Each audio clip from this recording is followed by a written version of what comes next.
මචං මම ආවේ පට්ටම ඈත අතීතේ ඉඳන්. බලංගොඩ එහෙම අපේ දුරින් නෑ වෙනවා. මාර වැඩක් බම් මට උනේ. මම මෙහෙට ආපු විදිය බලලා ඉඳපල්ලකෝ.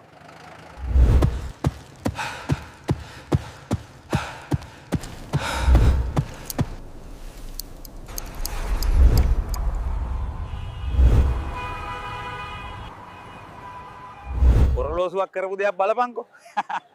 ආගේ යන්න නම් හිතෙන්නේ නැහැ බං මෙහෙ ආතල්. ආපු ගමන් පොඩි ෆේෂල් එකක් දාගත්ත මූණට. හැඩයිනේ. මුන් සතෙක් දිහා බලනවා වගේ මන් දිහා බලන්නේ. ජැකට් එකක් ඇඳගත්තේ ඒකයි. ඒව වැඩක් නැහැ. ඉතින් මං පේජ් එකක් අටවගෙන උඹලට විහිළුවක් වෙන්න තීරණය කරා.